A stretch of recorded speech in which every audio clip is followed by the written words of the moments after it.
Hey everyone, thanks for joining. This is the Sober Living Podcast. I've got my sponsor Greg with me today. We're going to do an interview episode. It's a new episode series that I want to start. I'll give people an opportunity to tell their story, what their life was like before, their path through recovery, and what it's like now. I got inspired to do this where I was in a first step meeting and I was listening to somebody tell their story, and I wanted to interject and start asking questions in the middle of them telling their story in that meeting, and I didn't want to. I didn't think that'd be appropriate. So my sponsor and I got together. We're going to do this episode. He's going to tell his story or talk about whatever he wants, wherever it goes, and just have a conversation around it. A little back and forth and whatnot. So. Greg, I'll hand it over to you. Thank you for joining. I'm excited for this. Awesome. Thank you, Mike. Yeah, I very much appreciate you having me on, especially for this pilot episode.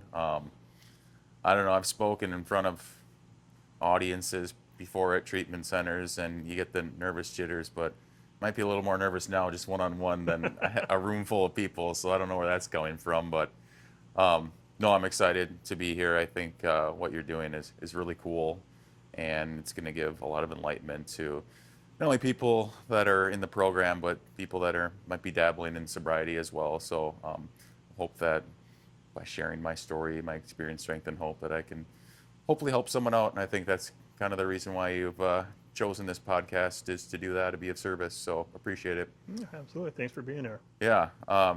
Yeah, you mentioned you're in that first step meeting and you wanted to interject. It'd be funny if you'd be cross talking, right?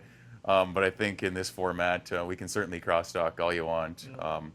What I'm going to do is I really just share my story, from beginning, middle, end, where I'm at now, where I was. There's a lot that has happened to me over the last, we'll call it 6 years. And just interject, I've been sober for 6 years, but haven't had a drink for 8 years. But I do not consider that my sobriety date, and Right. we'll eventually get into that when I dive into it. So I'll just start. Yeah, absolutely. Let's go. So I'm Greg. I'm an alcoholic, addict and alcoholic, that is. And for me to say that right now, it's very easy for me to say that right now. It certainly wasn't back in the day when I was still using and drinking. And no one wants to be considered an addict and alcoholic. It's the last thing you want. Yeah. But here we are. I start where I grew up. So just to give you a background on me, I am the middle child of 4 boys. So I have an older brother and 2 younger brothers. I grew up in a small town outside of Hastings, Vermilion. A lot of your listeners might know where that is. Really pretty modern type family. We were, I don't know, upper middle class. My father owned, and to this day still has part ownership in the local implement down there. My mom was a homemaker, so she took care of us 4 boys. So it was a great household. There wasn't really much yelling, no animosity. Like we had what we needed, right? And above that too. Not to say we were spoiled as kids, but we certainly weren't struggling by any means. So I don't know. I could pretty much say, in the grand scheme of things, I was privileged. Um, yeah, during my childhood, like, I was pretty much a, call it, normal kid. My brothers, we played together. I was huge into sports. We all were. I had relatives and cousins that lived close by that were my age that were all into sports. When we got together, it was pretty sports centric, which was cool. And this is the days before the internet and YouTube and TikTok and screen time. So during the summer, all we did was went outside and made up dumb games Yep. and played them. I mean, ride our bikes around. So it was certainly, I look back in those days, it was easier back then. So when I get into it, this is kind of the first, call it, roadblock or animosity to my life came when I was 8 years old. So I'd be a second grader, and a little bit before that too. So I had this issue where I would throw all these fits, um, and my parents literally wanted to kill me. Like, my dad almost like wanted to kill me, and I'd throw these fits out of nowhere, and I'd get in this rage, and my brain wouldn't know how to process things, and I didn't know what was going on, and I'd have these little rituals that I'd do, and it was just overwhelming. And so I'd lash out. But then after I'd lash out, I would like have this come down where I would just start to cry and say, I'm sorry, I'm sorry. And this went on. I don't even know. It's kind of a blur in my mind, but it went on for quite a while. And this was back in like the 90s, like mid 90s. And so my mom knew I was a good kid, right? I didn't act up in school. I was good to my teachers. I got good grades. I was polite to my elders. Like it wasn't any of that, but at home I would just freak out. And so she knew like, hey, there isn't something right with this kid. So back in the 90s, she had the wherewithal to bring me to a psychiatrist. And how old were you again? I was 8. Okay. So she brought, and the funny thing is I look back at it, I put it in perspective now because my oldest nephew is 8 and he's going to a psychologist. And I look back, I'm like, thinking like, God, he's so young. Yeah. But then I'm like, he's the exact same age that I was when I went to a psychiatrist. And they ultimately diagnosed me with obsessive compulsive disorder. So it's funny when I sit here now, people always say I'm OCD because they do this and that. And then I get all kind of bent out of shape because I'm actually diagnosed obsessive compulsive disorder. But I mean, it's manifested over time. I think a lot of it we'll get into amongst when I dive into drinking and drug use. But anyhow, back to it. So they diagnosed me with those. Oh, go Sorry, ahead. do you think the OCD, do you think that, and maybe you're going to jump into that more, but do you think that contributed at all to the addiction and the alcoholism? I do, yeah, in one shape or form. I don't think it's I had OCD, so I'm an addict. I mean, I don't think every person struggling with OCD is a drug addict or alcoholic, but for Right. me, I think it was a contributing factor of it Yeah. because I think I mean, if you break it down, OCD is an anxiety disorder. Yeah. And so I think I tried to numb a lot of this anxiety with the drinking and drug use as I Sure. progressed and got older. But I don't think it's the sole factor as to why I was an addict. I was almost thinking in a stupid way where it's more of like, you know, things become ritualistic where I have to do this X amount of times. Like I used to, Yeah. as a kid, I would check my alarm clock 15 different times before Yeah. I fell asleep. And I can totally see somebody who has OCD on to some level being like, I need a drink, I need a drink, I need a drink. And it's Oh, that, yeah. that cycle of, anyway, so that's kind of where I was like, I wonder if that might lead to that a little bit. I think the routine did, and I'll get into it in terms of like how my drinking routine is, and I had to be like diligent when I like started drinking. Here's what I would do, the steps, and if I was late or I didn't get it in certain times, all these steps that I had to take, then I would have anxiety. But I'll dive into that. But to your point, yeah, there is a little bit of that going on. But yeah, back to the OCD. So what they did is they medicated me. They put me on, I think Paxil at first, one of the SSRIs. I mean, I've been on every antidepressant SRI known to man. It's funny now, people sometimes will come ask me, because they know I'm on these antidepressants, how does it feel? And I give them the answer, I'm like, I have no idea. You know? I mean, I've been on them for 30 years. 30 years, man. So this is just normal life for me. But anyhow, so that got better. I still had tactics, or I still had rituals, but the whole throwing fits and trying to like process what my brain was thinking, it kind of slowed down once I started the medications. And with psychiatry, I went to psychologists too and did some cognitive behavioral therapy. So a lot of that going on. I just remember going to a lot of appointments, my mom dragging me there, and yeah, life just kept moving on. Like I said, that was elementary school, second grade. Nothing to write home about from second grade into fifth grade. I mean, being OCD, I'm a terrible fan of change. So I think all of us kind of fear change in some one way or another, but for me, it was devastating. I remember, back then we went from fifth grade in elementary school to the big middle school in sixth grade, and I went to a private Catholic elementary school out in Vermilion. I think I graduated there, or was in school with like 15 to 17 kids, all the way from kindergarten all the way to fifth grade. Then I go to the public middle school, and there's over 300. Wow, that had to be a huge So I spent the first week literally in the counseling office, like crying because I couldn't. It was so overwhelming for me to be around that many people, then having to like remember my locker combination Right. and remember what classes I go to and what floor and who the teacher was. And oh, by the way, there's a bunch of new people here. You know what I mean? Like it was just this shock wave that came over me, and literally had to spend the first week, like period one, like in the counseling office, like calming myself down. And after that, like I went all throughout my day.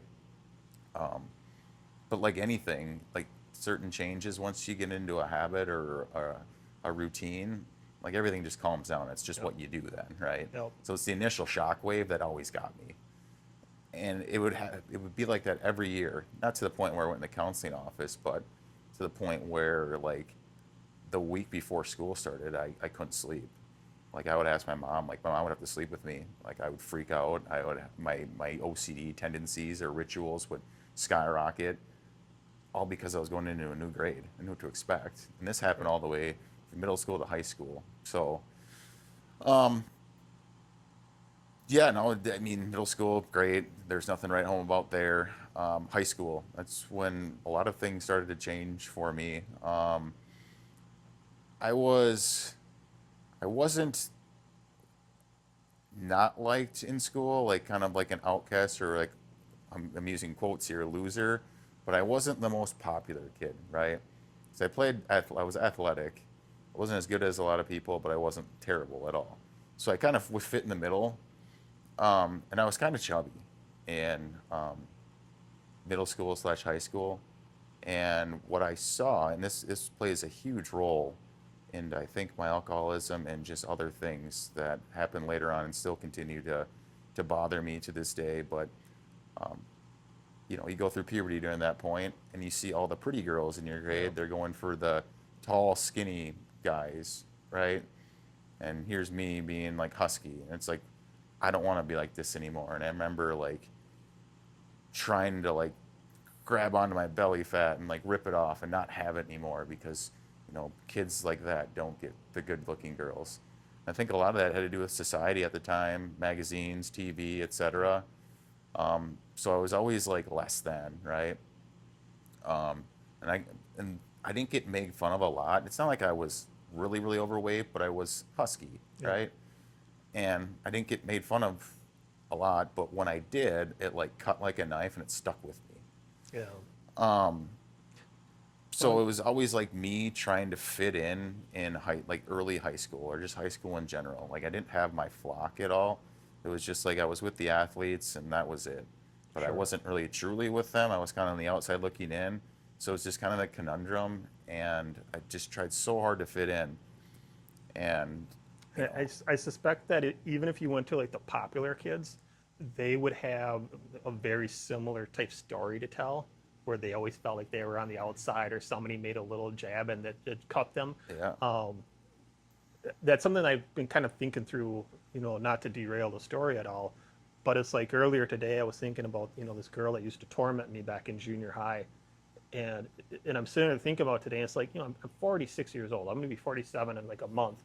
And why am I thinking about something that happened, you know, 35 years ago or however many years ago it was, right? She probably doesn't spend a second thinking about me. And it's like, why?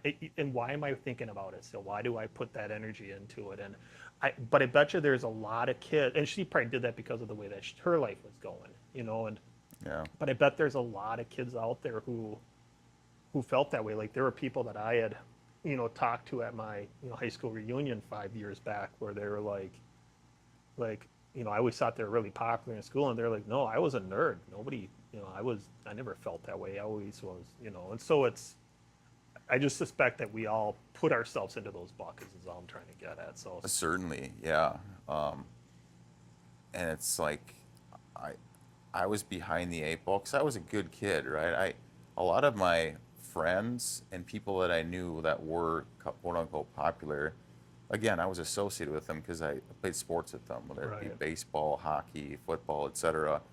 Well, they started drinking in eighth grade, and that was the cool thing to do, Sure. right? So I like was or drinking and smoking weed, Like, I didn't even touch that stuff. I'm like, no way, that's just like, it's not happening. Because I was a good kid, right? And I was taught well by my parents. Like, I had good morals.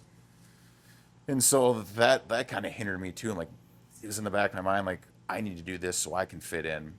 Um, and that leads me to my sophomore year. It's when I had my first ever drink. So I can remember it pretty vividly. So my brother, older brother's 2 years older than me. So I was a sophomore, he was a senior. And I think we had a football game away at Cottage Grove, I think. And after the game, we lived out in the country. So my brother asked my mom if he could have a bonfire and had invite a bunch of people over. And I think it might have been Halloween weekend. I don't remember, but it was like we had a bonfire. We went to the game, and then at the game, like that was when I took my first drink. I think it was like Kharkov vodka out of a water bottle. I thought it was the coolest thing. So I thought it was Russian vodka, like I was drinking something special. Come to find out it's just pure crap. I took my first drink and everything just changed. I was like talking to everybody. Everyone wanted to talk to me. We went back to my parents' house and started drinking more. And, I was like the life of the party because it was my house too. Right. And it's like I unlocked this just thing that it's been missing. And oddly enough, like during that time, I like had wrist surgery because I broke my wrist. And I remember like being drunk and my mom like yelling out to the house saying I needed to come in and take my pill. And someone asked me like, what kind of pill are you taking? I'm like, oh, this painkiller because I'm on like, I had surgery. So like my mom's giving me like painkillers on schedule. And me being so naive because my first time drinking, they're like, no, don't do that. I'm like, why? 'Cause, like, you don't want to mix painkillers with alcohol, especially your first time drinking. And so I remember like going inside and like taking it from her and like put it under my pillow or something like that. The addict in me down the line would have been like, give me all of the pills, like Right. I went to put that under my pillow. I would have probably taken the whole bottle because why not? It's drinking's one thing, but add a little painkillers to it or anything else just enhances it, right? And Yep. that's the mentality that I have. So yeah, that was the beginning of it all. And from then on, it was how do I get alcohol every weekend? How do I procure it? And it was just this little game. And you know what it is. You were in high school, right? Like who has a fake ID that can get me booze? Whose parents Right. can get me booze? Where can I sneak it from? Where can we steal it from? Parents' garages, etc. It was always just that game to play. And again, I was still a good kid. Like I didn't affect my schooling at all. Um, I did show up to school drunk once on a field trip. That wasn't very fun because I got tired afterwards. I got introduced to pot that year too, so then I became kind of a little stoner, Yeah. smoking weed. But never anything that derailed my life where I'm like, oh shit, I'm an alcoholic or a drug addict. It was just Yeah. like, this is what everyone was doing. I now fit in, right? Yep. So it was cool. But yeah, then I just, I don't know, I had one, call it girlfriend in high school, didn't last very long. And I still like was this outcast where I didn't feel like I was good enough, right? I think it was this perception of myself, like I'm not good enough. And it's all like artificial material based on looks. Yeah. It was never what's inside, right? Never my personality. It's everything had to do with like outward appearance, whether I dressed nice or was in physical shape or I had personality, right? Like it never was a good enough. And that was just a theme. And obviously, a lot of people can relate with me. It's a Yeah. hindrance, Yeah. It didn't Yeah. derail my life, but it made a difference. So It's I don't just that know. little voice in the back of your Yeah. head going off. Yeah. Then my senior year is when I found I got with these group of kids, great kids, that love to exercise, and so like I think I started running, like running distances, early in high school, but then I actually found like lifting and working out, and I started to like see changes in my body. God, I was so naive back then too. Like I would work out, but I would still eat like shit because Yeah. I didn't know like your nutrition actually affects like how you look. I Yeah. thought like, oh shit, since I work out and lift weights, I'm just gonna get all shredded and jacked and eat, you know, cinnamon toast crunch and waffles and all that, just Yeah. processed foods. But I was 18 or 17 or 18, like your metabolism's through the roof. So like even with just working out, I got results and people notice. And that was my like protection. Like I am better than this person because I look this way. Right. This is how I am unique because I work out and I'm in good shape, right? So it was almost like this differentiator that I still live with today. And I mean, when I get to it, it's like down the road, like I still have those mentalities within me. They just look a little different right now. Right. So anyhow, fast forward, even though I did well in high school, I had no plans for college. You know how some people are, most kids have a plan, like going into their junior year, they go tour colleges and then they kind of apply for colleges and then they get into college and go to college. Well, I didn't really know what I wanted to do, literally till like 2 months before I graduated. So I thought I wanted to go to Minnesota, Duluth. 'Cause Duluth's a cool city. I knew people going up there, Yeah. good school. And so I took the ACT. But back then, the AC in order to get in like the University of Minnesota schooling system, there was a separate essay portion that you had to take, and I didn't take that originally. So I'm like, well, I want to go to Duluth, so I need to take the ACT again with the essay just so I can go to Duluth. So my first ACT, I got what I wanted, right? So I'm like, I just need to take the essay part, and so this should be a sign of something. So I literally the day of the ACT, probably like a Saturday or something. The night before, me and a bunch of buddies just got just wasted and stayed up probably till like 2 or 3 in the morning. And I had to wake up and go to the ACT, you know. But I didn't give a shit because I'm just gonna fill in I'm not gonna really try because I just need to be sober enough and functional enough to write a stupid fucking essay on an ACT and just call it good, right? My Right. grades were good enough to get in Duluth. I knew that. So and it wasn't in Hastings, so I had to drive all the way to like Apple Valley. And so I show up to the test, and they put the test in front of me, and my whole strategy was I'm gonna fill in C, the entire actual like test, the entire because the essay's Yeah. at the end. So they give you the Scantron back then, and I literally fill in C the entire way and lay my head down and I pass out. And I don't know how long it was. It could have been a minute. It could have been 15 minutes. I don't know at all. I get a kind of a tap on my shoulder and I look up and then it's one of the teacher people that's running the ACT. And I look down and there's just a puddle of drool on my ACT. And she politely asked me to leave. And I asked her why. And she says, well, there's the readings, the writing section, or the English section, the math section. There's different sections. Yeah. Well, per rules, you have to follow each section and put your pencil down. Then you go to the next section, you can fill it in. So I couldn't fill C in for the entire test. I had to wait for sections, and I broke the rules. I don't know if that's what she told me, but I probably reeked like booze. And Right into help. there was a puddle of drool on my ACT. So I walked out of there. I don't think I was embarrassed. I'm just like, whatever, I'm not going to Duluth. Like, that was my mentality. So you never went back and actually took it? No, I never went back and took it. Okay. I'm just like, whatever. So I'm like, I'm just going to go to community college for the first year. Then I'll figure it out from there and just get some generals. In hindsight, it was actually a great idea because I didn't really know what I wanted to do. And I lived at home and saved money. And I eventually went down to school in Mankato. Never took a tour of Minnesota State Mankato. Never like saw what classes they were. I went there because my best friend and a couple other buddies went there and they needed someone to live with. So I'm like, and I partied down there during my freshman year. That was the cool thing about going to Inver is I could go to Duluth, St. Cloud, the University of Minnesota, Mankato, and hang with all my friends on weekends. And so my choice is Mankato's a fun school to go to, so I'm gonna go here. Yeah.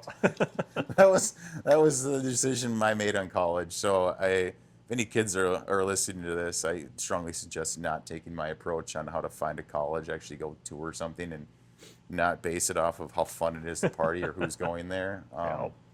But at the end of the day, I mean, spoiler alert, it worked out because I did graduate with a degree in finance, which I really wanted. So, yeah, I kind of got there the inverse way. But college, I don't know.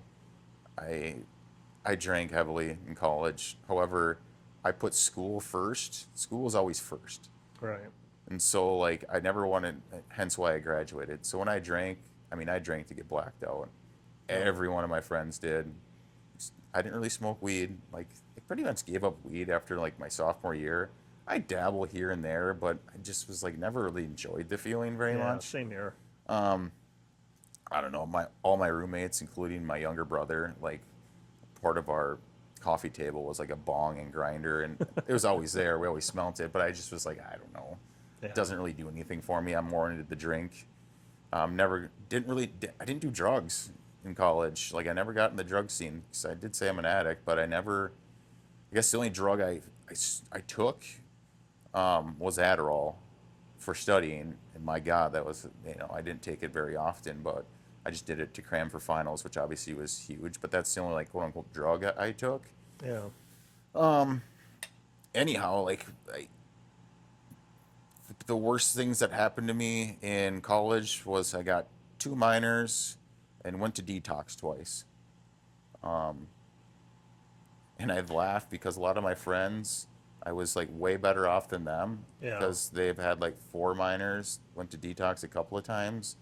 So like my comparable people was like them because there's always a joke. I'm like, well, fuck, I only have 2 minors and I've only been in detox twice. So I'm like, I'm doing pretty well, right? Yeah. But again, I wouldn't drink every weekend. Like I would take if I had to study for finals or tests. Like there's days, weekends where I wouldn't drink. I'd just stay in, and I knew Yeah. I had to do this. So like my drinking wasn't to the point where it consumed everything, and like it spiraled me out of college because I know a lot of Right. people, you know, that's happened to them where the drink becomes too much and they fail out of college. But to Yeah. me, it was maybe that's where my OCD came into play. I had to do this. Like it was like I had to. If I didn't pass school, I would be a failure type thing. Black and white.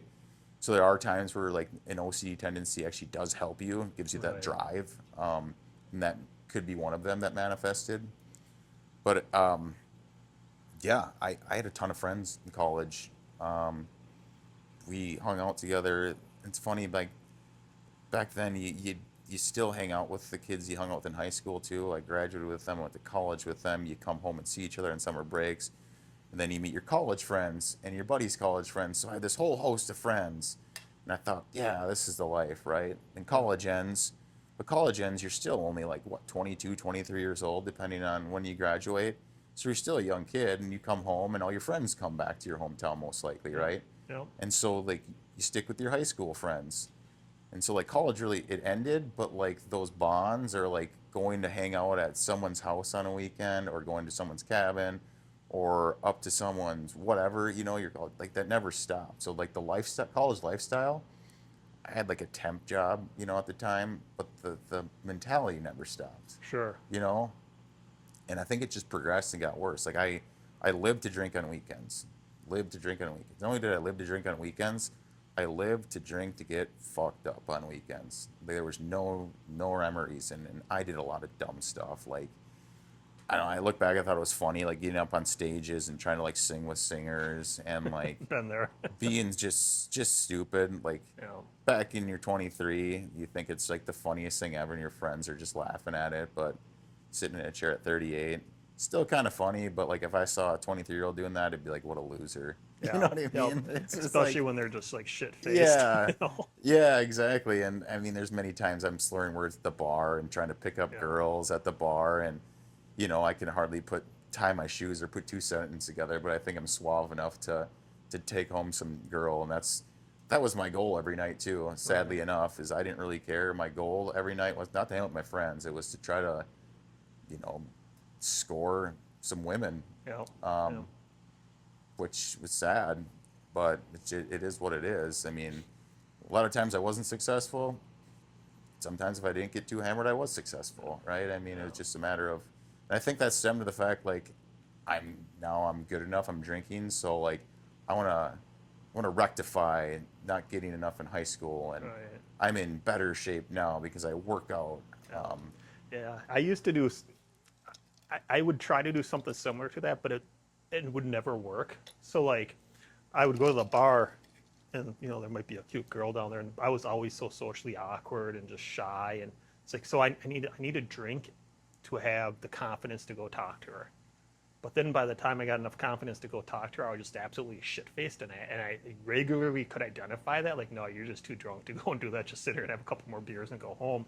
And a few times I tried, oh, it did not work out well at all. no, and yeah, I get that. Well, then I still wasn't good enough for myself, so a lot of times I'd lie about what I did. Like, oh, Yeah, I'm a minor league baseball player trying to make it in the major leagues. I'm really good, or I'm a hockey player, or just some sort of stud athlete to be like more than, yeah, yeah, Like I would lie about who I was all the time because it was easier that way. yeah, Or so I thought, I couldn't just be me. Someone who works a 9 to 5 job and lives at home still with his parents, like that's not gonna work. Um, but yeah, I think where the shift, if I like truly look back of when like everything started to change for the worst was I might have been, I think I was 25 or 26. So I was still living with my parents then, but I needed to get out. I yeah, needed to live on my own.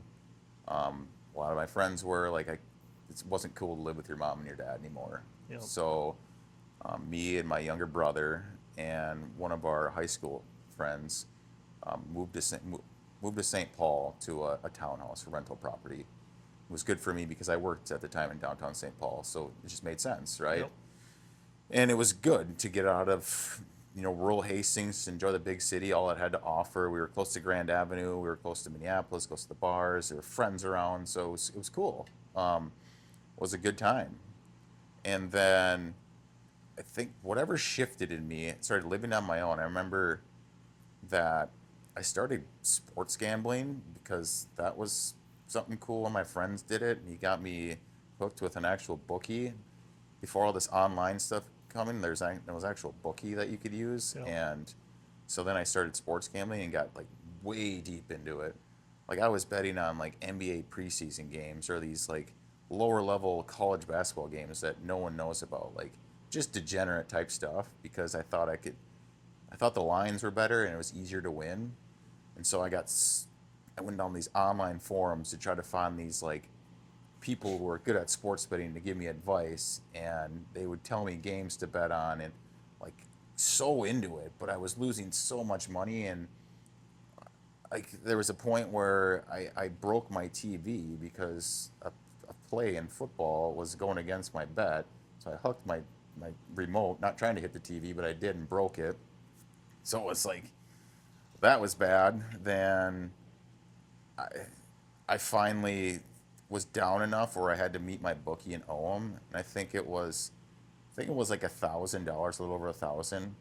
I mean, the grand scheme of things, $1,000 in sports betting to someone that sports bets, that's not a lot. yeah, But to someone like me who didn't have a lot of money, like that's a ton of money. yeah, And just the anxiousness that went involved with it. So like I just gave that up, and thank God I did. Once I paid him off, I'm like, I'm fucking done. I'm not sports betting again. And I didn't. Maybe I did a little bit when I went out to Vegas, but nothing like I didn't get sucked in the throes of it. yeah, yeah, So like there was a hint to like you have an addictive personality, right? And sports betting is one of them. Then I found what else did I find there? That's when I kind of started dabbling in drugs too. So for whatever reason, I had this cool doctor in Hastings. I went to go see. I don't know what I went to go see him for, but it's one of those things where you go to him and you're there. So he's like, "What else can I help you with?" yep, He asks. yep, So I forgot what I was there for, but we satisfied that, and he's like, "There's something else you can help me with." And I don't know where it came from, but I'm like, "Fuck!" I'm just gonna tell him of a back injury. I'm gonna see if he's gonna try me Vicodin. yep, And sure enough, I'm like, "Hey, I have this chronic back injury from working out. Is there anything you can do for it?" and he writes me a script for Vicodin, and boom, that's when I started the painkiller process, man. Yeah, they used to love to just hand Vicodin out like crazy. Oh yeah, I had neck issues when I was, younger and whatnot, and my doctor gave me Vicodin and painkillers. Like I could not move my neck at all. It hurt so bad, and so it worked. I went back in the doctor. It came back up like 6 months later or something like that. And I went back to the doctor. And I said, yeah, last time I was in, you guys just gave me Vicodin and Percocets. He goes, oh, well, if that worked last time, let's just do that again. Handed me a prescription for it, and out the door I went. yeah. And so it's no joke about how easy it used to be. Yeah, so it isn't. So they gave me the bottle at which you can get it filled once a month, right? Yeah. So it started out where the bottle would last me 7 days, six, or maybe a week and a half, Oh, right? I wow. would take a certain amount. Then it got down to, as it progressed, like it only lasts me 4 days and maybe 3 days. Like I got really deep into it, and then I forgot what I did, but the doctor found out that basically I was just the nurses or whatever found out that I was using it, just I didn't need it, right? Right. And so they cut me off and they put a note in my file basically saying that he's an abuser, right? And I got fucking pissed too, right? And so I'm like, well, there goes that train, but I enjoyed the feeling so much. So I'm like, God, I don't want to turn to, like, I knew well enough, like I don't want to turn to heroin, or fentanyl wasn't a thing back then, but I want to turn to harder things, right? Or go to the street to find it. So I don't know how I found this, but I found a substance called kratom. Oh, And basically, for your listeners that don't know what kratom is, it's a plant from Southeast Asia, and it has certain effects depending on how much you take with different strains. You could take a small amount of a certain strain and get really energized by it, kind of like a stimulant type feel. But if you take a lot of a different version, like a red blend, they call it, like it's more of a opiate painkiller Okay. type feeling. So it hits on the same like opiate receptors, but it's not an opiate. sure. It's like a cousin to it. And so I found that, and you can buy it online, buy it at smoke shops, and I'm like, boom, there's the answer, right? Can you still get it? You can still get it. You Okay. can still buy it at smoke shops. You can still buy it online. The DEA tried to like schedule it back in 2016, but I think there were so many petitions to not do it that they ultimately didn't. Okay. So, which to me, that's when I was taking it. So I was grateful that they didn't at the time. Yep. Yep. But anyhow, yeah, I that was my key to everything. I took kratom, and that was like it, man. What the thing of it is like during that time, like I was still exercising really hard, and I wasn't really fueling my body very much, and I was taking this substance like kratom. Even though it's not an opiate, it still like does certain things to your body that an opiate would do, so it like crashes your testosterone. Sure. So here's me, I would work out insanely hard. I wasn't really, as much as hard as I was working out, I wasn't fueling my body. So it wasn't even taking more or many calories. And I was taking this like opiate type substance. So if you blend those three things together, I got super skinny. Like for my body stature, I got to like 170 pounds, which if I show you pictures of myself, I look like I have cancer, right? But I thought I looked good. The kicker is my testosterone was through the like tanked, like below 100, which below 100 is like for a 25-year-old kid, like a normal range is like 500 to 600. Oh wow. So you were way low. Yeah, and I was 25 years old. I had no sex drive, Yeah. zero energy. Like I couldn't, even if I wanted to go out, like I was in my bed by like 8 o'clock because I just ran out of energy. I couldn't get hard. I had no sex drive. I'm like, what's going on? So I went to a urologist thinking like, why is this happening to me? Right? Yeah. It's like I needed someone to tell me because I didn't know, because I didn't put those three things together, like what I was doing to my body. I just figured like there's something wrong with me. But then he's like, yeah, well, we can put you on testosterone replacement therapy, but the problem is, I mean, you're 25 and you're gonna be on it your whole life. So I didn't get on it because that just scared me, and eventually kind of weaned myself at the time off of kratom. That was one of my first times getting off of it. I'd yo-yo back and forth, but Did the doctor know that you were on kratom? yeah, he did. He's like, I advise you to stop taking that. Okay. So once I got on that, and improved my diet, like it did bounce back up. They put me on like a female fertilization drug called Clomid. And what that does to males is actually like naturally tells your pituitary gland to increase your testosterone level. Okay. So they did give me that, and I think that helped me as well too, just as another option for replacement therapy. But that was my addict mind, right? Like fuck, I didn't put all those three things together. There's just something wrong with me. I need to go to a doctor. I mean, how many times do we see alcoholics going to like a doctor because their liver hurts or their stomach hurts or they're puking vile or they have stomach acid.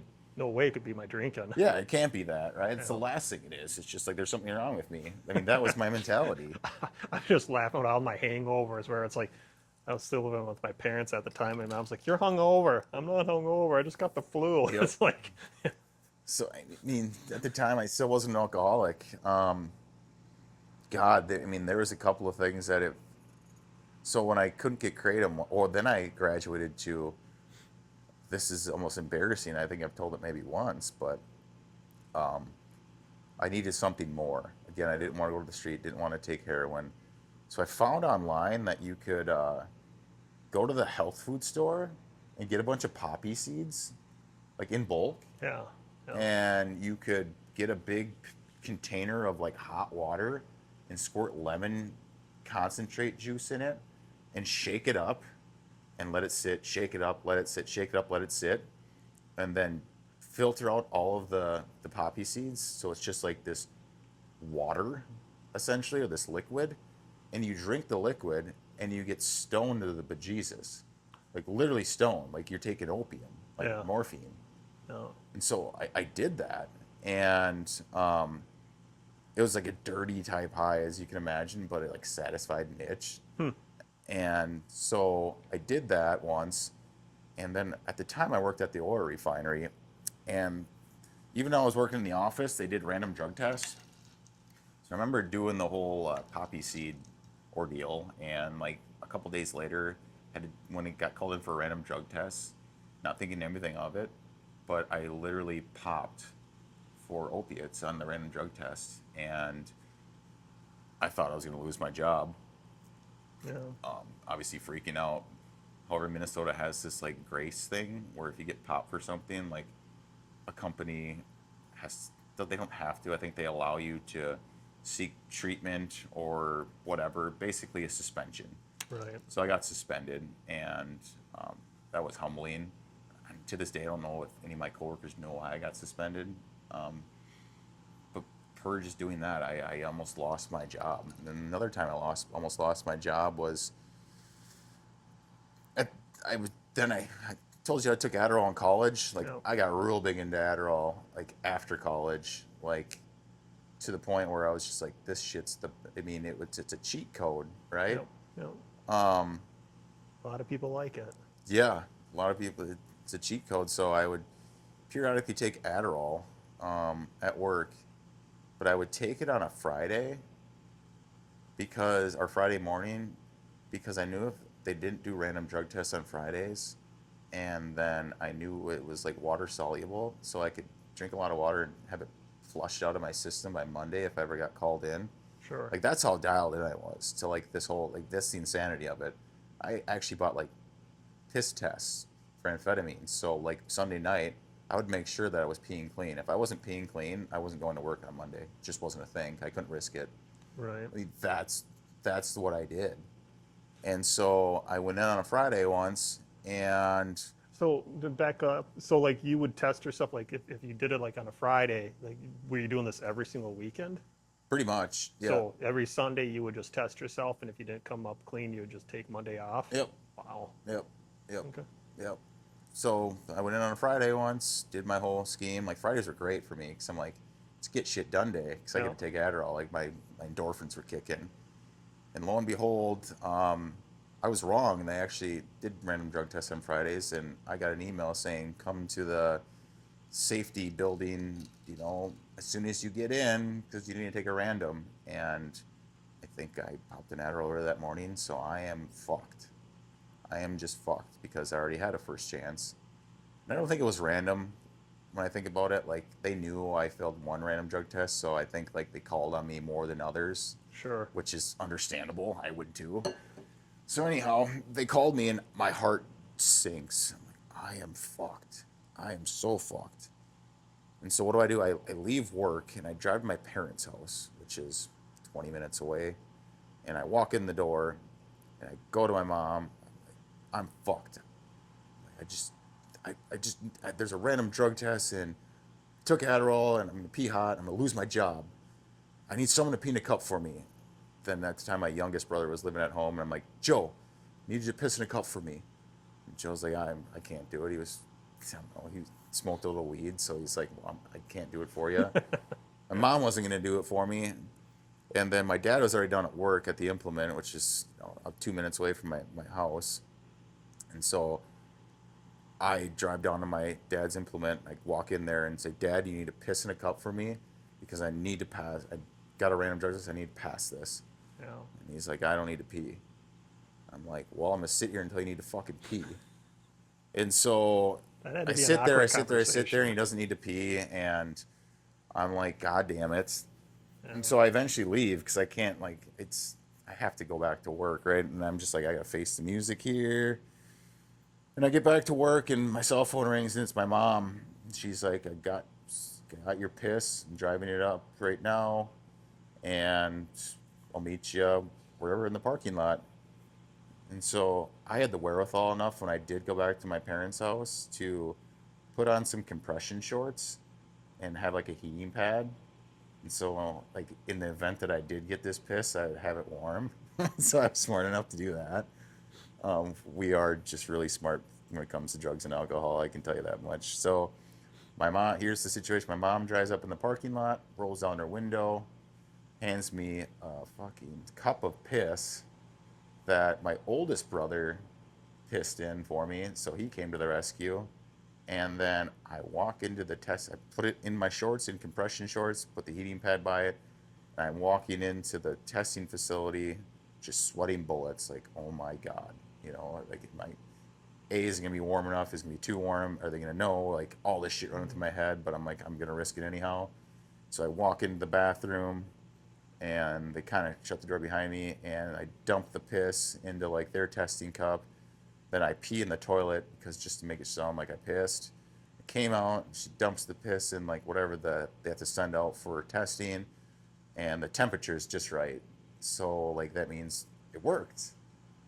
And then I passed the drug test. And then we never spoke about it as a family ever again. Like that never came up. Even to this day, you guys haven't. I've made amends about it, because I mean it's a lot of stuff I put through, Yeah. but after that it was just like swept under the rug. Like Greg's just a complete fucking idiot. We saved him. Now I'll do this. So I don't know. That's where shit hit the fan. Then eventually, like I was going spiraling down, and I couldn't live in St. Paul anymore. So once our lease expired, I'm like, I have to move home. This will be better for me. I want to move back to Hastings. I like Hastings better. So I live in my parents' basement, and I started drinking every day. Because I started drinking every day because I wanted to get off kratom, and if anyone's taking kratom, like the withdrawals to come off kratom are actually like what I've been told and what I've experienced are like coming off of heroin, almost worse, and terrible symptoms. So I'm like, I don't want to go through these withdrawals, so I'm just gonna drink my way through them. And that's when I started drinking every day, and I don't know how long I drank every day, because that fucking time in my life is a blur. Yeah. Could have been a year, could have been 2 years. Like I don't remember what I do, Mike. Is here's where the OCD came into play. Is that I would wake up at like 5 o'clock, I would go to work, I'd be hungover, but I would take kratom, and kratom would help with the hangover. So like an hour into work, I'd be feeling fine because I'd be like high on this stuff, and I would need to leave work exactly by 3:30. Like had to be by 3:30, right? Yeah. And I would leave work, and then I would stop at the liquor store, pick up my bottle of stuff. I'd drive home, or then maybe I'd drive to the grocery store and pick up what I needed to like eat that night, because my whole thing was I love to drink and cook. So my whole routine was leave work, go to the liquor store, pick up what I need at the grocery store, come home, mix my first drink, start cooking. The cooking process for me, because I'd be drinking during it, was like 2 hours long or an hour and a half long. I would make my food, eat my food, drink while I'm eating my food. After I'm eating my food, I would stop drinking. I would go downstairs. I'd watch TV, and I think I would be out by like 9:30, 10 o'clock. And I'd do that every single day. Yeah. On weekends, it was different because I didn't have to go to work, but I'd probably start drinking by noon, and I would just fuck around the house. I wouldn't go out and do anything. Like I didn't want to do anything. Like I didn't have any friends. I didn't want to hang out with any friends. I would just find my own things to do. Whether it be drive around drunk or find new recipes to cook or tinker around with just stupid shit. I don't know. It was just this existence that I had, and my mom knew I was drinking every day, and my brothers did. They were concerned, but they couldn't do anything about it. I did try to go to outpatient treatment, and that didn't work. And finally, like, my brother gave me some heart to heart. My older brother is kind of a yeller, Yeah. and so I remember he came to me once thinking he was just gonna like ream me out because my mom is like obviously worried about me, and I'm drinking every day, and I'm pissing my life away. And he just told me, "You need to get help, man. You just need to get help." I was drunk at the time, so I'm just like, "Yeah, you're right," you know. But we're really like the straw that broke the camel's back was I was alone at my parents' house one night, and my sister-in-law, I think, was pregnant with my nephew, who I mentioned was 8 years old now. And I love kids, like love kids, and I was super excited to have a nephew, right? And she walks in, and her and I never really had like a heart-to-heart conversation at the time. Just wasn't our relationship. Yeah. But she came in to grab something for my parents, and she's me, and I'm probably two sheets to the wind. In fact, I know I was. And she looked at me basically saying, if you don't stop drinking, you're just not going to have a relationship with my kid or child. It's just as simple as that. Like, I can't have them around you. And then I kind of saw, like, my life. I'm like, fuck, you know, like, kind of a sobering thought. Because I thought to myself, like, not only am I not going to have a nephew in my life, I'm like, if I continue to do what I'm doing, like, this isn't sustainable. Like, I'm never going to have, like, a family and kids of my own, right? So that was kind of like the catalyst that took the next steps to eventually get me to treatment. Because I was drinking every day, I was drinking and driving every day. I did get a DUI back when I was like 23 years old, so that was really much the only legal consequence that I had. But I finally, I don't know, I went to treatment to get people off my back, and I think I would a little bit for myself too. And I wanted to get as far away as I could from the Twin Cities, so I went to this little treatment center down in Woodstock, Minnesota, which is by Pipestone. I think I just Googled treatment centers, and that one came up, and it got the good reviews. So I'm like, Sure. I'll go there. So I did, and I, I, I was still not an alcoholic, because I was comparing myself to others. Yeah. Got a crash course in what a drug addict and alcoholic really look like in there. You know, like I've never been around those types of people before. Besides going in there, because I was around well-to-do people. Yeah. Just it was kind of who I was. I was sheltered, and then when I got there, there was some guys that were in gangs that got in violent crimes, that have gotten shot, that have shot someone, that have gotten multiple DUIs, that are, you know, just all this gamut of people. Where I'm like, well, that's not me, you know. And so here's me within treatment. I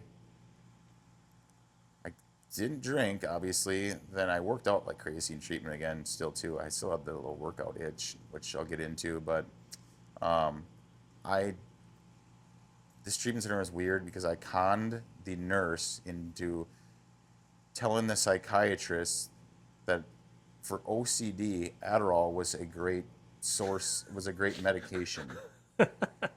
So while I was in treatment, they prescribed me Adderall. So the drug that I was abusing, I finally got a prescription in treatment. And people like knew like I was addicted to Adderall. So some of the people I got close with in there, you know, like the fellow clients Yeah. were like, "That's a dumb idea." That wasn't like on a list or something, like when like an intake list for you when you came I in. don't Like, think so. okay. Whatever. I'm like, that was. They're like, I'm like, no, I want to abuse it. I'm not going to abuse it. Like I told myself that because you can't abuse it in treatment. They just give you one, and that's it. Well, the one that they gave me, like it was like the time release Adderall. There's the tablets which are instant, you know, and the capsules with the beads in it are like supposed to be time release throughout the day, so it's extended. What I would do is when they give it to me, I'd put it under my tongue and I would chew it and grind the beads because I wanted the instant high. But I didn't see that being an issue at all. You know what I mean? That was just whatever. You know, that wasn't an addict behavior. I mean, I wasn't foreshadowing anything in my future. But so I spent 30 days in treatment. Met some really cool people. One I still kind of talk with to this day too, which is kind of cool. Got out. They tell you, you know, go to meetings, go to aftercare, go to all this, and I didn't do any of that. And so obviously in treatment, I got off kratom too. Or I didn't get off Adderall. I got off kratom. And so I think it was, I don't know, 3 or 4 days after I got out of treatment. I didn't drink. Like I said, I haven't drank in 8 years. After I got out of treatment for alcohol, I haven't had a drink since. But I got quickly back on the kratom. I abused my Adderall. I'd go through my bottle within 10 days and I would go to the street to buy it. I'd try to go on Craigslist or some sketchy apps, and I've gotten robbed doing it. I've gotten sold blanks. I've put myself in really shitty situations of people I shouldn't be around Right. to try to get Adderall. Knowing what I know today, like who knows what they sold me couldn't have been laced with fentanyl, Yep. right? Yep. I didn't care because I needed it at any point. And actually, then too, ironically enough, my mom is prescribed Adderall or was, and so she would have it. So I would steal pills from my mom too, or I would take her pills or capsules, dump the beads down my throat, and fill it back up with salt because I needed it more than she did. Wow. And so, yeah, and not telling her, she caught on eventually. But I was I was about to ask. I was stealing medication from my mother who actually needed it. So yeah, that didn't feel very good after the fact. But I was an addict, right? I mean, that's what I did. Like I needed to do that in order to function. And it was cool because I could function because Adderall was my drug of choice. It just was. I felt like Superman. I can get a lot of shit done. They couldn't. Good luck piss testing me at work now because if they ever did, I'd be like, "Here's my prescription." Yep. Right? I was covered then. How I got it after treatment, you know, you need to go find someone else to prescribe you. Well, the clinic I go to is not going to prescribe me Adderall because they know I'm a drug addict and an alcoholic. And so one of the guys in treatment said, I know a doctor that will prescribe you it. He's in Columbia Heights. Columbia Heights from Hastings is like 45 minutes away. Yep. And so I'm like, what's his name? Lo and behold, his name is Dr. Deal.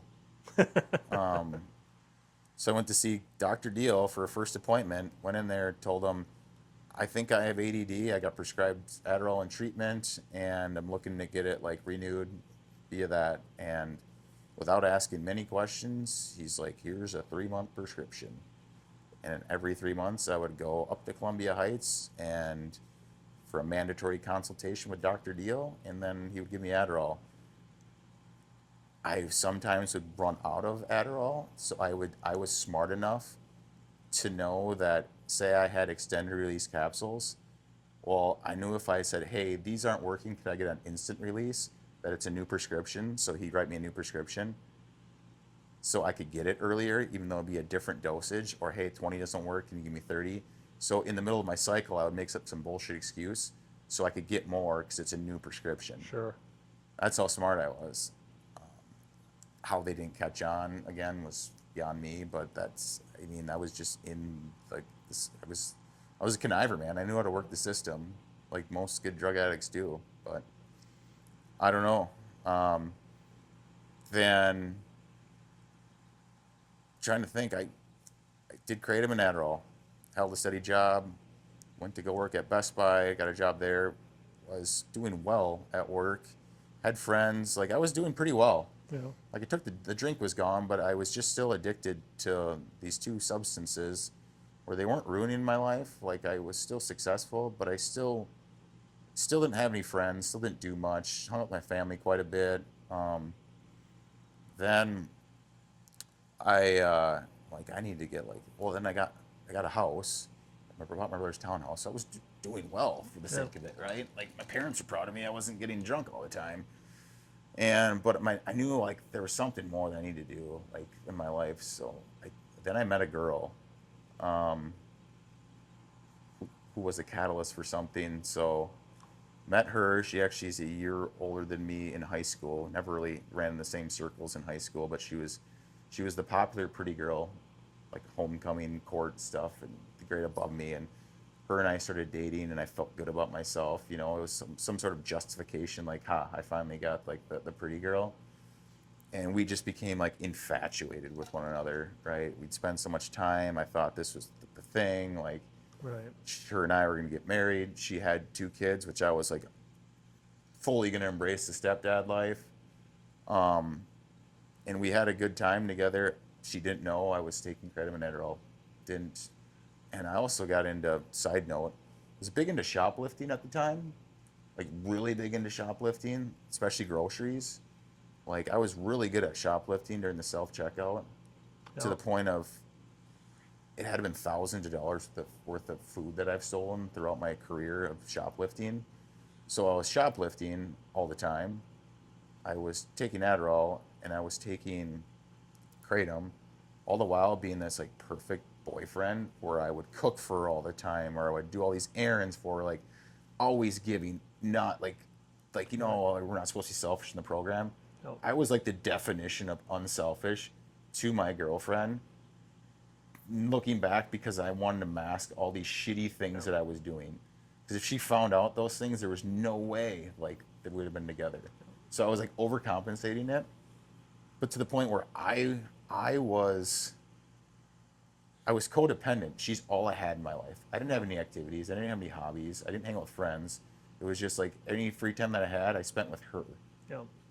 And so that kind of got like, how you start out relationship fast, everything's great, and you just get infatuated, and once that wears off, it kind of like starts to crumble a bit. That kind of started happening, and she knew I wanted kids. Unfortunately, she couldn't have any more kids due to some health issues. And so I tried to lie to myself, saying I don't want any kids. Like kids are fine, because I was so into her, Right. or I didn't, and she knew I did. So like she knew before I did. So that relationship ultimately decided to like falter. Devastating. It was my first love. It was like Yeah. everything that I wanted. Thought that was like meant to be type thing. Like how am I ever going to get over this? And so like that was a catalyst for taking a really hard look at my life. I'm like, fuck, I am codependent. I have nothing going on. I'm addicted to exercise. I was really addicted to it. Still taking drugs like Kratom and Adderall. I'm like, I need to go. I And need did to she ever go. did she ever find out about the kratom and I've Adderall? never told her. No, Okay. I think if I ever see her in person and it gets to that situation, I might bring it up. But Yeah. I don't see there's no harm in it anymore. Yeah. Like we're still civil. Like when I had my child, one of my children, she reached out and congratulated me. Oh, that's Like cool. really, so like Yeah. there was no animosity. So I'm like, what's the point? Yep. Because Yep. I did treat her really well, and she knows I'm a good human being, Yep. even though I had these things going on. She knew I didn't drink, um, so I don't know. I've thought about it, but I'm like, what's the point? Yeah. Yep. And, No, makes sense. Yeah, I was just curious if she ever figured it out. And I don't think so. okay. But so I'm like, I need to do something. So I'm like, I'm gonna go get treatment for this exercise addiction that I have, which I went to this place called the Emily Program, which is an eating disorder clinic, and they diagnosed me with like bulimia. But I'm like, well, I don't really throw up, and it's like exercise bulimia. So instead of like throwing up after meals, like I try to compensate by working it off. Sure. So Yep. they call it exercise bulimia. And so I checked myself into residential treatment there. It was very humbling. I didn't want anyone to know, because like a male going into an eating disorder facility where it's predominantly like women, Yep. And the reason why I went to this eating disorder clinic is in treatment, my alcohol chemical abuse treatment that I was in for 30 days. They actually gave me a book on exercise addiction that I read cover to cover, and I was just enlightened. I'm like, this is me. And at the end, they gave you like resources, like places to go if you're seeking recovery, and one happened to be in St. Paul, Minnesota. And so, side note, they wanted me to go right from the alcohol and drug treatment to this eating disorder treatment, like never going back home. They didn't have any beds available in St. Paul, and so I didn't. So it probably took me 2 years to actually get to where I need to be. So it was always in the back of my head, like there's something out there. Yeah. I just wasn't at that jumping off point. But after the breakup, like I was ready. Like I surrendered to something, right? And it happened to be like one of the better things that happened to me because I got into this residential treatment facility. A lot of people who are drug addicts and alcoholics also have eating disorders, so it's kind of a dual thing too. So they got me off of kratom. Actually, I weaned myself off before I went to the facility. They got me off of Adderall because I told them I didn't need it. In a controlled environment, we weaned myself off of it. Do they have doctors there that help with the drug addictions too? Yep. Okay. Psychiatrists there. So like we put a plan in place of how I'm going to get weaned off. So I got off all these drugs and alcohol. I basically did well in the treatment facility. I was at peace for once, because I needed somewhere to like lock myself where I couldn't be physical movement. Sure. And then I told myself, like, after residential treatment, like, I can't just do what I did last time and just go home and not do any sort of aftercare. And so I humbled myself to go to like an IOP afterwards, still took off FMLA off of work and went to this IOP. And what really changed was my mentality, and B, like during the IOP, one of the requirements that you had was you needed to attend a meeting, some sort of meeting, whether it be NA, AA, what's the other ones? Some Celebrate Recovery or Smart Recovery, any of those ones out there, right, that we know about, like need to be a meeting, like once a week. And so I'm like, oh, okay. And after my first treatment, I did go downtown to the club maybe once or twice, but those people didn't think like me, act like me, they weren't like me, so like I don't associate with these people. That was my mentality, so I stopped going. And so this time I'm like, okay, I'm on this upward trajectory. Like I am journaling every day. Like I am trying to make things right. So I told myself, I'm like, all right, I'm going to go to these meetings. I'm going to go to a Wednesday night meeting to downtown Hastings. Instead of going once, I'm going to give it 3 times because I can't judge a book by its cover once. And if I don't like that meeting, I'm going to go to a different meeting. Like I was all hell-bent on, like I was on this upward trajectory. It was great. And like I said yes to everything. And so I did. I went to this Wednesday meeting a couple of times and I enjoyed it. There were some people that I got with, but I think I was still timid, like comparing myself, like I didn't fit in. So I traveled around by myself and went to different meetings and by myself. Like it's just a vulnerable thing to do, but like the growth that I had from doing that, like looking back, it was just phenomenal. Like getting in those uncomfortable situations all the time. Then finally I stepped foot in the Monday meeting, our home group. I don't know how long it was after I started this whole AA deal, but I walk into that church and the greeter was Al, and I'm like, I know that guy from somewhere, and I couldn't pinpoint it. Anyhow, he was the greeter, and I walked into the room, and someone pulled up a chair, and you got this huge welcome feel, like welcoming, like different from any AA meeting I went to in the past. Like, God, this feels nice, It's a great and place. someone pulled up a chair and gave me a book and like just felt at home, at peace. And one of my buddies in treatments like had this home group before I did, and he's like, dude, once you find a meeting, you'll feel like it's at home. And I never understood what he meant by that. But when I finally sat down and the meeting started, I had that feeling. I thought of him. I'm like, this feels like home. And come to find out, after the meeting, or that meeting, Al got his like 4-year chip. So like the guy that I think I know was greeting me also had his medallion that night. And then throughout the whole meeting, I'm like, where the fuck do I know this guy? And he was doing the same thing. Where do I know this guy? And come to find out after the meeting, we both figured out we worked at the refinery together in the same building. Never, and I think I gave him training once on something that in my role to his team. So like we kind of interacted in a group setting, but never like one-on-one. Yep. And then got his number, and he goes, "Hey, we go to the Saturday morning group in Afton. Do you want to come?" And I said yes to everything. Absolutely, I'll come. Like I need to get out of my comfort zone.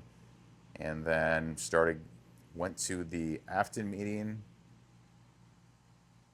That wasn't, because lo and behold, the time where I got sober and really gung-ho, I got out of the Emily program in January of 2020. What happened? COVID. Yep. So I went to 2 meetings at the church, and then it shut down. Couldn't go. Went to my first meeting at the Baffled Lot group, was literally in the back of a Dunn Brothers coffee because the church shut down. And then after that, everything went virtual. And so here's a guy trying to get like sober through AA and join the fellowship during COVID. And so I went to virtual meetings, and luckily I met with Al and Rob and John and Brad at the time, and I got enough relationship with them where they checked in on me. I went many walks with Al. Like he was my saving grace during the time. I don't know how I stayed sober, right? It was literally the beginning of COVID. Yeah. And then him and I just started doing the deal together. Not originally as my sponsor, but just like learning more about AA and what it is and what you need to do, and making sure I'm on these virtual meetings and really just enjoying it. Then things started to change in my life. Like I said, I was in this upward trajectory, and I was journaling. And I truly think that once you start moving your life positively, like you get a higher sense of like beam of energy, like things attract you more. Yeah. Right? Yep. So if you're doing the right thing, and this is where God came into my life. I believe that God was around when Al was the greeter and got his chip, and we knew each other. Like there was a God moment there. Yep. And there was also a God moment when they checked in on me. And all these little things that just couldn't have happened without like some intervention. Yep. But I had to do the work. I had to get myself there. I had to put myself in vulnerable situations. And so this is when like I think my life turned around, was started going to meetings, doing all this stuff, and got on these like dating websites because I'm like, I think I'm healthy enough now to have this relationship. And in my journal, I kind of wrote down like, this is what I want, trying to manifest it into the atmosphere, right? Yep. And I went on Match.com and messaged this gal who I thought was attractive and from North Dakota, and we hit it off with some messages. Then she ghosted me for a little while, and I'm like, oh fuck, she's not going to. But lo and behold, she was like at a friend's cabin getting wasted, and then she messaged me back, and then we had this great text dialogue. She's really witty, and it was fun, and I said we should meet up sometime, and I'm like, we should have a phone conversation first. And she's just like, what? But we did. We had a phone conversation. I'm like, I bet you we have a good phone conversation. And she's like, what are you, a salesperson? You think you can talk on the phone? I'm like, no. But we talked for like 3 hours before we even met face to face, and then we met face to face, and we started dating. And not shortly after, things just started happening, right? That's gal. Then we became serious. She eventually sold her home. She moved in with me in my townhouse. I eventually proposed to her. We eventually got married. We bought a new house together, and we welcomed our first child together 3 years ago, May. And all this stuff that I never thought was possible for me. Like there was a time sitting in my parents' basement drinking where I was like, I knew I was in misery, but I was comfortable in the misery, right? Like this is just it for me. This is what life's gonna be, and I accept it. I accepted this is what life was for me. Like this is the hand I was being dealt. There was no way out of it because it was too scary to get out of it. This is it. It's amazing because I blame Al, the addiction for it, that we are willing to belay in that squalor, that we're willing to put up with that and that constant hangover and that constant cravings for addictions and the self-pity and the misery that we live in. It's crazy. Yeah. It's like, because I couldn't imagine going back to living that way ever again. Yeah. I just, yeah, but we did it. Yeah, no, for sure. I mean, that's funny too. When one of the second dates I had with my wife, I think she came to my house and we had dinner. And you know how I said I never told my ex-girlfriend that I did kratom, Adderall, I did all this stuff. She jokes about it to this day. Like, she thought it was funny, but we're literally laying on the couch together, and I just blurted out, I'm like, by the way, I used to be a drug addict. I did kratom. I shoplifted. I did all this, this, and this. Just want to let you know that's who I was. And I just vomited it out there, and she's just like, the fuck? You know, like, yeah. I just was like, I didn't want to hold this in. Like, You know, so I got the opposite, and spoiler alert, right when I got out of treatment, I stopped shoplifting. Like, I worked the program. I'm like, I can't do this. Like, Yeah. that was removed from me. I don't want to shoplift anymore. And I don't shoplift anymore, you know, right from that time. Like I said, when I didn't think we have a child, or think I would ever have a kid of my own, like, here comes a kid of my own. yeah. And then, like, I have this family, and I made amends to my family. I never really burnt any bridges, but I certainly hurt some people along the way that I made amends to. My sister-in-law being one of them. I mean, I used to steal painkillers from her, and I really hurt her by doing the things that I did. Worried my family, just all that stuff. But just hearing that they're proud of me, you know, like, is just simply great. Then, what was it, 6 months ago, you know, my second child comes into this world, Jay. So May and Jay. And so the stresses and, like, the hardness that I thought I had in life, you know, when drinking and drugging, is, like, flipped upside down to new, better, call it, challenges with, like, trying to be a father, a great father, a good husband, Yeah. and, you know, a good member of AA, a good sponsor, a good friend, be of service. All these things I want to mold into my life, right? That's just what I choose to do now, and it can be stressful at sometimes. But, you know, my program has certainly changed, and I've talked to my sponsor about this too. I feel a little distant from AA as life right now. It's because even when I had one kid, I was able to go to more meetings or say yes to more things, Yeah. because, you know, it was kind of like Tracy could take care of May, and they're one-on-one, right? Or Tracy can go out and I can take care of May. It's really easy to take care of one kid. But when two get in the mix, right? It's at this point in my life, when you have a 3-year-old and 6-month-old, like, night times are very hard. And, like, me not wanting to be selfish, like, I need to be around to help my wife. That's my number one priority. And then that helps, that I sacrifice some meetings I don't want to go to, or saying yes to things, being of service, maybe not being a sponsor like I want to be. Just all these things where it's like I feel a little bit backed up or distant. And she's really good about it. Like, she knows that my home group on Monday is important, so we make that work. Saturdays are important to me, so it's not like she's like, oh, you have to watch the kids, you can't go to AA. It's just like, I choose to not do as much in AA right now as I'd like to, in support of being a good father and a good husband. Whether I'm right or wrong in that instance, it's just what I am, because that's the way. It's just the way life is right now. And, you know, my sponsor just says, you're just in a season of life, right? It won't be like this forever. You know, priority shift. And I try to stay in touch with alcoholics. I try to stay in touch with you, Mike, with Al, with Brian, with Chad, I can name a lot of others, right? So instead of being a sponsor or going to these meetings, like, my outlet is, like, staying in contact with the fellow alcoholic, right? Yeah. And that's what I can do. So I don't know. My life's been better now. In talking about exercise, I still struggle with exercise, like, just because I work a program and I'm sober. I've been sober now for 6 years. Doesn't mean I don't struggle with that. Like, the family program helped. Like, I really got in a good space, but then, just like any other addiction, I spiraled backwards. I mean, does it affect my life? Yes and no. Yes, to the point where I beat the shit out of myself, and B, I still have these like loops in my brain that I must, in order for me to be unique or different, I need to be in the best shape possible. I need to be Yeah. in better shape than you. I need to be a 38-year-old who is just jacked and ripped and has no body fat, because that makes me better than you. That makes me different from you. And that's how I stand out, right? It's just ego all over it. But why? Yeah.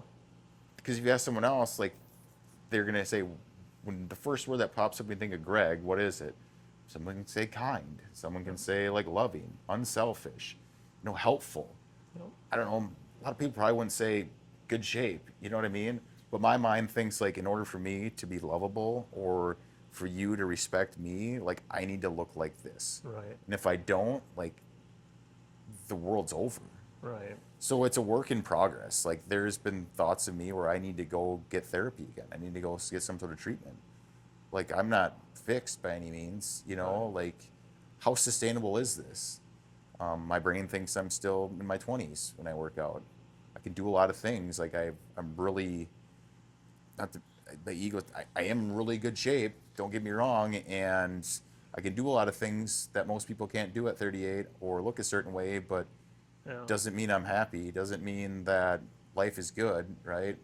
Well, and I think part of the unique situation that you're in with this too is that people don't tend to associate being physically fit as a negative thing, right? Yeah. Or it's like, or as an addiction, and it's like, and it can be, right? And for you, it is, Yeah. as you say, but it's like, you know, people would probably look at it like, well, I'd rather have a six pack than drink a six pack, or something stupid like that, and it's like they don't see it as being a bad thing, right? And being in shape is a good thing, and especially like in our society these days is, yeah, but it's good to be physically fit, but there's Right. that certain line where you cross with it, I'm sure. You know Yeah. what I mean? So I mean, it's something I need to seek help for. I need to get the strength to do that. I mean, Yeah. I'm just Are, trying. I'm just being vulnerable right now. Like, I want the people that listen to this know, like, I still have issues, right? Yeah. Maybe not with drugs and alcohol, but like with other things in my life that I need support or help on. Yeah. And I'm not I'm not at the jumping off point. There's a lot of fear of doing that again. There just Yeah. is. Like, what's that going to look like? Fear of the unknown, like everything like that. It's just, then how am I going to do that? Yeah. How am I going to do that with raising two kids? How am I going to do that still being a husband? How am I going to do that with work? Like, how, like, all these things that seem like a challenge. And I try not to think about it sometimes. I'm just like, later, later, later. But later sometimes needs to happen now. Yeah. But just speaking about it now is just like helps me out, like, to process it better. But yeah, it's still a wild ride, but I don't know. I'm a lot different than when I was drinking and using alcohol or using drugs.